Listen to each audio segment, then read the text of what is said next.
Welcome to the Deep Dive.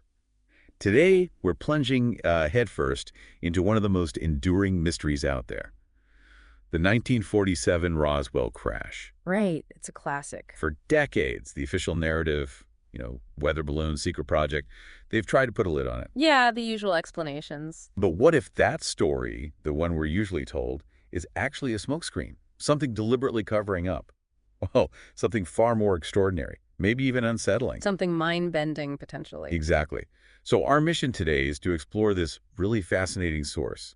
It claims to reveal a secret history, supposedly from an alien survivor of that crash. An alien survivor from Roswell. That's the claim. Imagine an extraterrestrial codenamed Errol sharing these incredible, deep truths about us, about Earth, about the universe. Wow. Okay. And this source? We're basing this deep dive on an audio source, planetx.mp3, which itself seems to lean heavily on the book Alien Interview. Got it. Alien Interview. I've heard of that one. It's definitely controversial. Highly controversial. Let's be really clear up front. The stuff we're diving into, it flies right in the face of a lot of established science, established religion too. Absolutely. It challenges some core beliefs. So our goal here isn't to say this is the truth. It's to present the claims as they appear in the source. We want to encourage you, the listener, to just consider this other idea. Think about the implications, if even a little bit of it turned out to be real. Yeah. It's a journey into a narrative that really asks you to question. Well, pretty much everything you thought you knew about our place in the cosmos. Okay, let's dive in. The crash itself. Roswell 47. Right. So according to this source, when that craft went down, not everyone on board died. Ah, so there was a survivor. One survivor, yes. A female named Errol, described as an officer, an engineer, and the pilot. Okay. And what made her survive when others didn't? Well, this is where it gets strange fast. The source says the lower rank officers had biological bodies. They died on impact. But Errol, she had what's called a high fidelity or electronic body. An electronic body? What does that even mean? It's key to understanding her, apparently. The source claims she didn't breathe, didn't eat or sleep, never got tired. So not biological in our sense at all? Not really. It's explained as her soul took possession of an inanimate body. The book apparently calls it a doll body. A doll body. Wow, so like consciousness operating a machine or something more. Sort of a conscious mind in a very sophisticated vessel, maybe? It really makes you wonder what life even means in that context. Very different from us. Definitely raises huge questions. Yeah. Okay, so Errol survives. How does she interact with humans? Well, that's where Matilda O'Donnell McRoy comes in. She was the only woman at the crash site. A 23-year-old Army nurse, also drove a Jeep. Just happened to be there. Tasked with giving medical aid initially. But then she starts realizing she's getting messages, telepathic messages, from Errol. Whoa. Directly into her mind. Yep. Imagine being her. Young nurse. Suddenly you're the point person for cosmic secrets, from caregiver to cosmic confidant, basically. That must have been overwhelming. How did they even communicate if Errol didn't speak English? That was the initial hurdle. Errol apparently knew hundreds of languages, 343, the source says, but not English. So how'd they bridge that? Matilda started reading books to her, trying to teach her English. Okay, that makes sense. But then, pretty quickly, the roles reversed.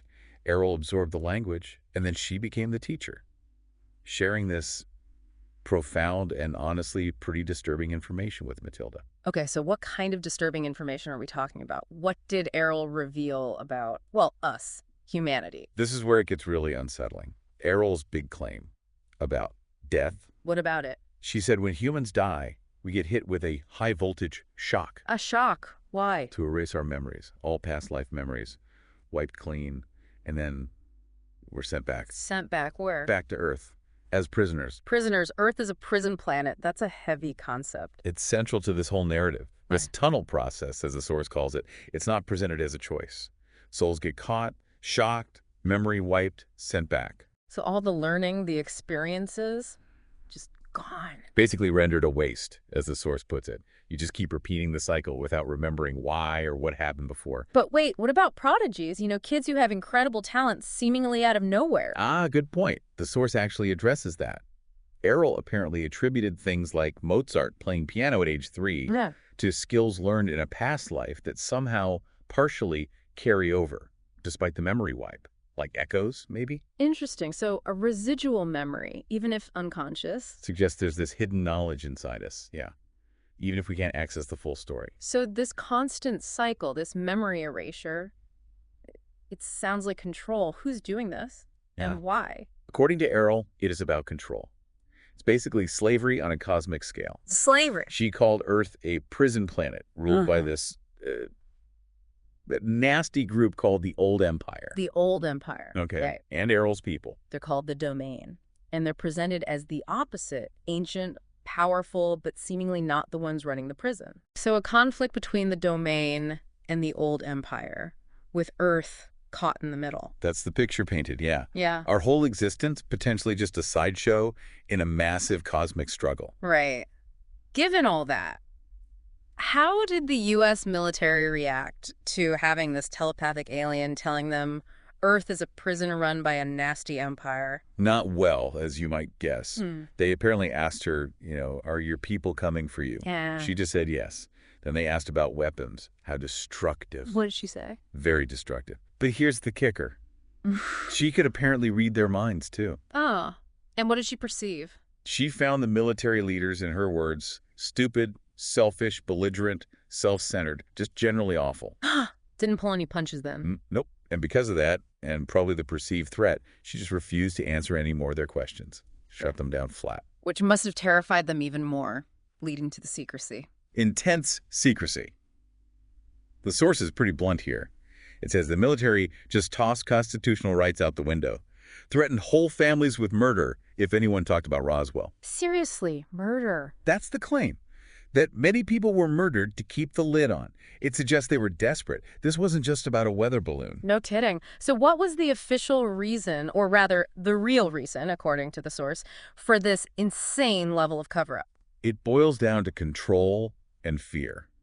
The source quotes it directly. The powers that be do not want us to know that there's life out there, because we might get ideas about being free, and they might lose their captive control over us. So knowledge of aliens equals potential freedom, which threatens the controllers. Exactly. It continues. This is about money. This is about slavery, keeping humanity ignorant and compliant. That's a dark motive. And what happened to Errol in the end? Did her people come? Well, according to this account. Right. No. The ultimate tragedy here is that Errol was murdered. Murdered by whom? By our own military. Electrocution, the source says. Why? Because they feared her. Feared her people. Fear of her people's power, fear the truths she was revealing, fear of losing control, all of it. And this was kept secret. For 65 years, according to the source, hiding what it calls the most valuable find ever. What kind of value are we talking? Secrets to perfect health, longevity, prosperity, peace, even interstellar space travel. All potentially lost because of fear. Wow. Humanity potentially missing out on a golden age because a few people got scared. That's quite the thing. It really is. It reframes the entire Roswell incident. Okay, let's zoom out a bit then. What did Errol say about the bigger picture? Cosmic history, her own civilization, the Domain. She made some massive claims. Said her species, the Domain, basically owns our galaxy. Yeah. And about 25% of the entire universe. Owns it, like property. That's the implication. Described them as extremely old, extremely powerful, definitely, quote, nobody to mess around with. Puts things in perspective, right? Yeah. And did her history align with, well, our science? Not even close. This is where it gets really wild. She claimed our sun is 20 trillion years old. Trillion. Our scientists say about 5 billion. That's a huge difference. Huge. And she said life on Earth didn't evolve gradually. It sprang into existence about 450 million years ago. Sprang into existence. That throws evolution out the window. Pretty much. It demands a complete rethink of biology, astronomy, everything. Puts you in a tough spot, right? Alien testimony versus decades of scientific consensus. Who do you believe? That's the core dilemma. And did she offer any explanation for how life sprang into existence? Sort of. She mentioned cosmic companies, one called Bugs and Blossoms, supposedly designed animals, plants, flowers here on Earth. Designed them, like bioengineering on a planetary scale. Seems like it, including predators. The narrator of the audio source finds that part particularly barbaric, designing creatures just to eat other creatures. Yeah, that raises some ethical questions about the designers, doesn't it? Turns nature into a corporate product. A very strange and maybe cruel product. And this fits into the broader theme that we've been lied to. Not just by scientists, according to this view, but by religious leaders too. How so? The source implies they also lied about us being alone, all to maintain, quote, total control. Keep us looking inward or upward to a specific deity, not outward to the stars or other beings. So a multi-layered deception, scientific, religious, governmental, all reinforcing this prison planet idea. That's the narrative presented, yeah. Okay, so if this was all so top secret and Errol was killed, how did any of this information get out? Right, good question. If Matilda was threatened. Well, apparently in all the chaos after Errol was dealt with, the military flipped up. They forgot to confiscate all the top-secret documents Matilda had. They missed some. Seriously. That's the story. And Matilda, incredibly, she held on to them for about 60 years. 60 years? Wow. That takes nerve. What made her finally release them? Just before she died, she decided enough was enough. She mailed the documents to Lawrence Spencer, a science fiction writer. Why a sci-fi writer? Her note apparently said she was tired of hiding. She felt the people should know. And crucially, she said she was old and didn't care anymore about the threats. Just wanted the truth out there before she passed. That's quite brave. It really is. She actually told Spencer he should disguise it, put the truth in a science fiction novel. To make it seem less real, plausible deniability. Maybe. But Spencer, as the source says, wisely ignored this advice. He published them raw, as the book Alien Interview. Just put the documents out there as is. Bold move. Very. And for the narrator of our source audio, that book was life-changing. How so? Called it the most influential book I had ever read. Claimed it answered the big questions. Who are we? How did we get here? Purpose of life? Is there a God? Wow. It gave him personal answers to existential questions. Deeply personal. It apparently sparked this desire in him to escape this prison planet. Led him to make YouTube videos to, quote, oppose the slave masters. So he fully embraced the narrative, believes there's an evil alien force behind it all. It seems that way, yes. The material clearly resonated very, very strongly with him. And does this source material look toward the future at all? What comes next in this cosmic drama?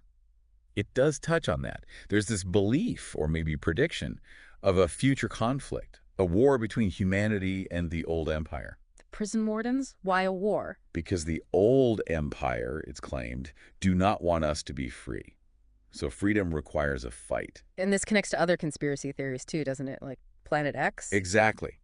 The source suggests this same old empire might be behind the cover-up of Planet X. But not just the astronomical Planet X concept. No, in this context, Planet X is linked to a plan by the old empire to, well, destroy our civilization, eliminate 90% of Earth's population. Okay, that's apocalyptic. A continuing active threat from these alleged controllers. That's the grim picture it paints, yeah. One last detail sticks out, that pine cone thing. Oh, right. The source mentions this device, shaped like a pine cone, seen on some South American statues. Yeah, what about it? Apparently, Errol's people, the Domain, used something like that to find their lost souls, even after the memory wipe. Find souls. How? It was used after an attack by the old empire killed 3,000 Domain personnel. This device could locate their souls, presumably for retrieval or maybe reincarnation within the Domain. It suggests their souls have a unique signature. Advanced spiritual technology, almost. Tracking consciousness itself. That's fascinating. It really adds another layer to the Domain's capabilities. Okay, so wrapping this up, this deep dive into the alien interview material, it really throws down a gauntlet, doesn't it? It absolutely does. These claims, they fundamentally challenge our reality, our history, our whole place in the universe. Yeah, you've got this direct conflict. The source versus established science versus mainstream religion. It leaves you, the listener, kind of holding these competing ideas. And you have to sift through them, see what resonates, what seems plausible, what seems utterly unbelievable. It's not easy. Not at all. And it leaves us with some heavy thoughts. Yeah. I mean, if this core idea is true, that our memories get wiped, that we're returned here constantly. This prison planet cycle. Yeah. What does that mean for free will? For growth? For human progress? Is progress even possible in that scenario? Or is it all just an illusion within the prison walls? What could be the real purpose behind a cycle like that, assuming there is one beyond just control? Deep questions. We really encourage you to continue your own exploration. Maybe check out the source material we discussed if you're curious. See what answers, or perhaps what new questions it offers you about, well, everything. Definitely food for thought. Thanks for joining us on The Deep Dive.